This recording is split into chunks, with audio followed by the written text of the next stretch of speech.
We're all fans of Harman Smith.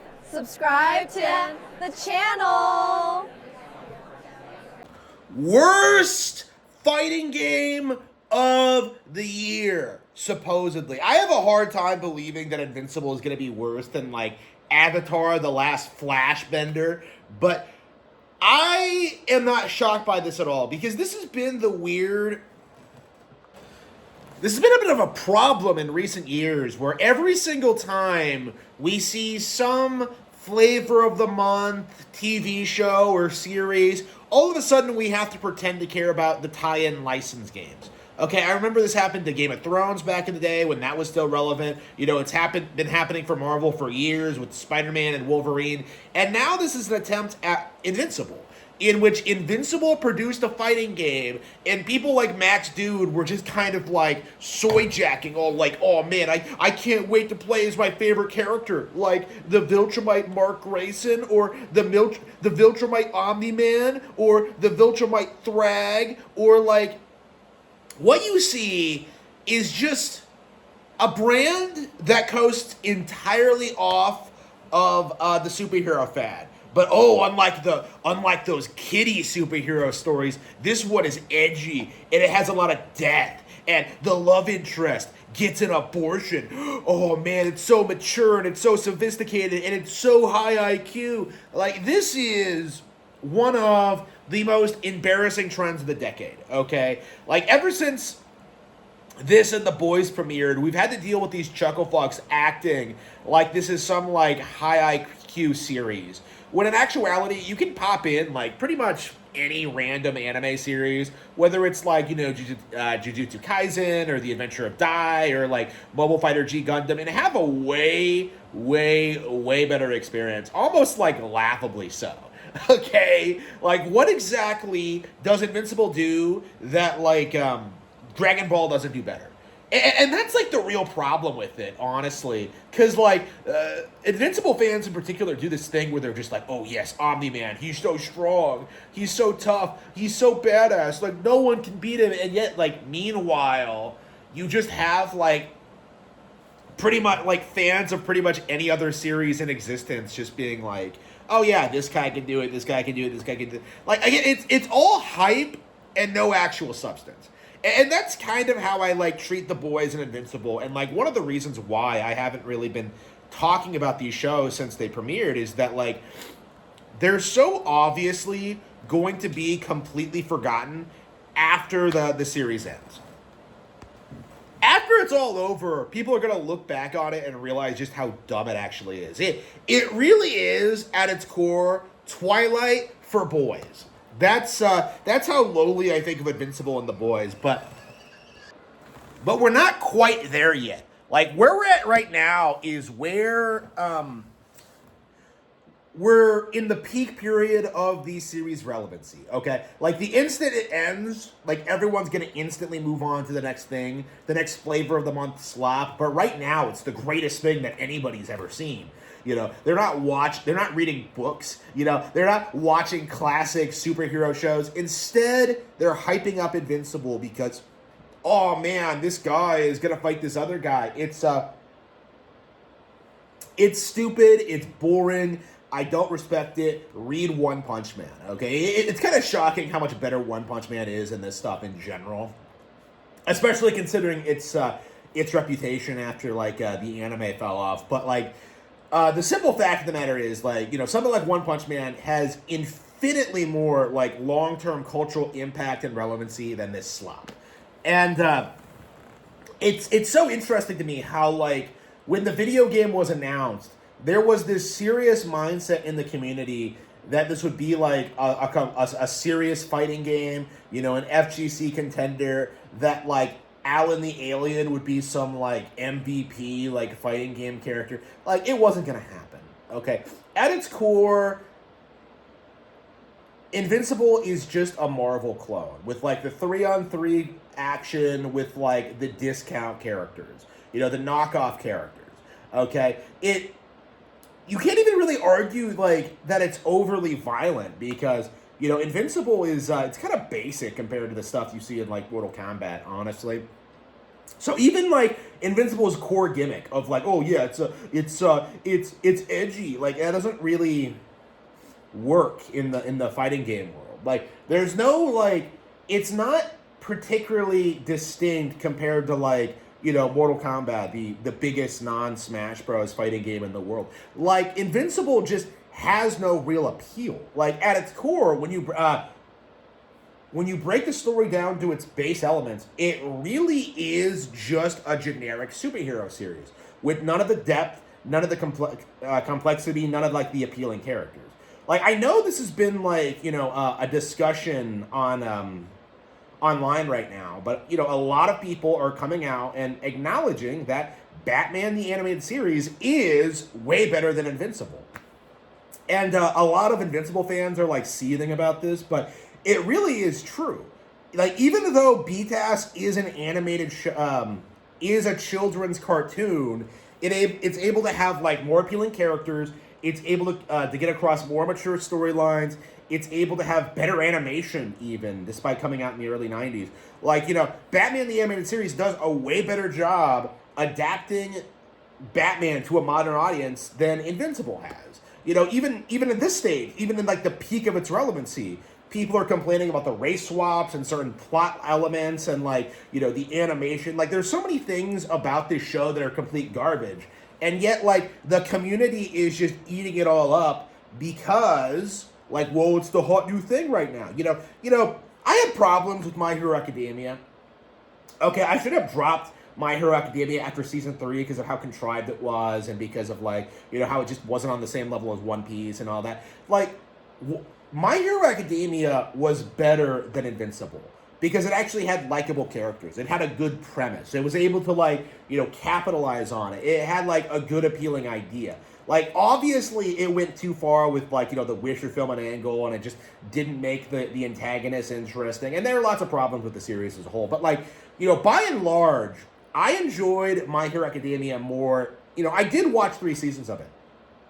Which, in compared to Invincible, in which, I dropped it, like, 10 minutes into the first episode. Because what do you see? You see obvious woke subversions. You see, like, edgy shit. Like, at its core, like, what you see is that, like, the discount Justice League coming out of nowhere, and you're just supposed to, like, take it seriously, Like, it's like, why? Like, why exactly would I, like, want to watch a discount Justice League instead of the real thing or, completely original characters? Like again, Invincible as a brand, it just really struggles. Like, The Boys does this too. Like, they want to do this thing where it's just like, oh, we hate superheroes, we hate the genre, we hate everything about it, so let's just make the same characters. So again, it's like, again, it feels like to me, if you're gonna make like good satirical media, if you're gonna like, make a good subversion of like established superhero cliches, like you probably should appreciate and enjoy the genre to a certain extent, right? Like when it comes to like, retards like Alan Moore or Garth Ennis or like, I suppose like the Invincible writer, I don't know as much about him. It always just comes down to the same thing where like they just have a lot of contempt for established characters because they're not able to do the stuff they want to do, that they can't do the edgy shit, and whenever they try and branch out into original material, like it just doesn't really resonate the same way. It feels like very fake and hollow. Okay, it just doesn't work. Like Watchmen is a very good example of this because in spite of its reputation, if you really like dissect the plot and the characters, like nothing about it really makes all that much sense. And people take away from it things that like weren't really intended by the authors. Actually, this is actually a good point. So we see this a lot in woke creators, right? Where they're very overt about their political opinions. They're very open about it. They aggressively try and shove it down people's throats.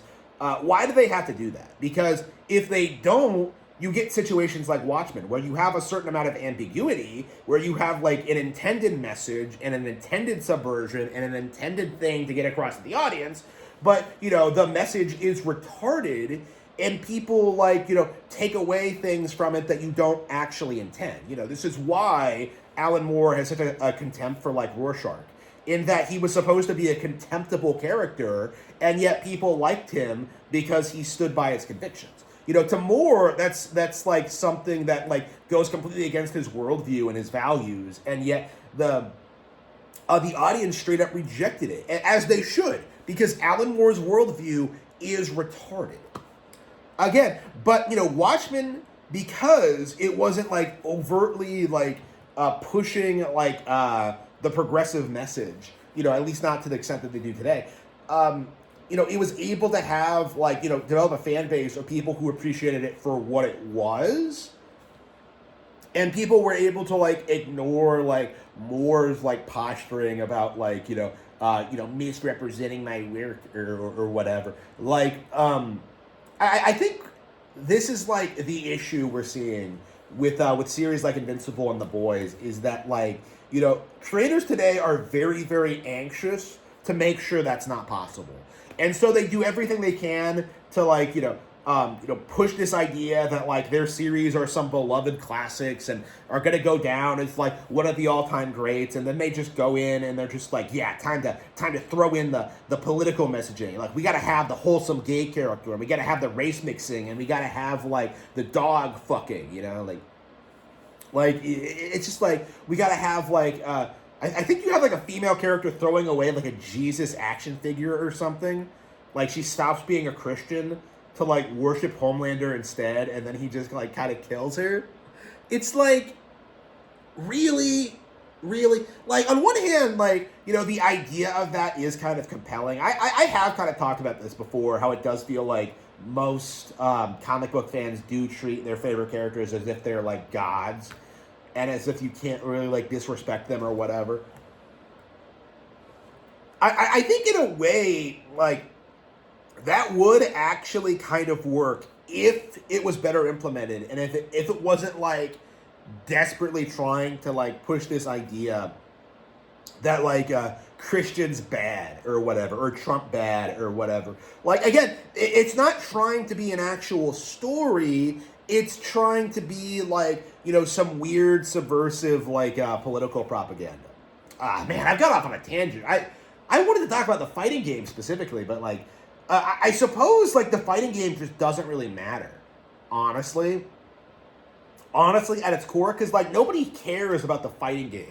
Nobody wanted to play the fighting game. Like, nobody wanted Omni-Man or Homelander in Mortal Kombat 11. Actually, Mortal Kombat 1. Actually, that's a major reason I would like suggest you not buy Mortal Kombat 1, because they're in it. But like, again, you look at like the reason why people were hyped for this fighting game. You look at the reason why people were hyping up like Avatar fighting. Okay, when you look at like what's happening now, is that we're seeing a bunch of discount, like, lazy, low effort, cash grab fighting games, and people are celebrating them because it's like, well, like I've played that, or I know that, or I've seen that. Like, again, it's coming from people who don't actually know all that much about fighting games. Like, I've put like 105 hours into Street Fighter 6 at this point. I'm still not very good at it, but it's like, there's like no situation ever in which I would pick up like Invincible over like Token, or like, Guilty Gear, or like Street Fighter 6 or Tekken 8. It's like, if you're an actual fan of the genre, you would pick out like games from developers that actually know what they're doing. Like, you wouldn't go to like some discount like Invincible licensed game slop. Like, this really isn't something that like ever should have been hyped up at all under any circumstances, and yet that's just been like what we've been seeing for the past several years. Like, it's just like every single time something like this comes out, like some tie-in project, whether it's like Hogwarts Legacy or like Guardians of the Galaxy, or like even the upcoming Wolverine or Spider-Man 2, like, we always get these people who are just like, yes, we're gonna get a good licensing game. Like, and then it eventually fades away. The Batman Arkham games were some of the most popular, successful licensed games ever for a long time. People legit were telling you for a while that like Arkham City had like the best combat system of any game ever. That it was the best superhero game ever made. That it was one of the best games ever made. Period. And even then, it fell off in a big way. Okay, there are definitely Turbo fans who still stand by those games, but like as a whole, the industry has kind of moved on. So like even if Batman can't like hold the line and stay relevant like decades later, right? Like what hope do any of these other slot games do? Like who do you think is going to play Invincible like 10, 20 years from now? Okay, who cares about any of that? Like I guarantee you that like Mortal Kombat 1, as like controversial and polarizing as it is, that's going to be the only thing that anybody recognizes Omni-Man from in the world of fighting games. Like nobody cares about Invincible.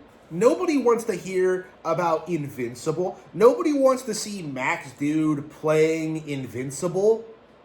Like this IP is complete and total slop and should be thought of as such.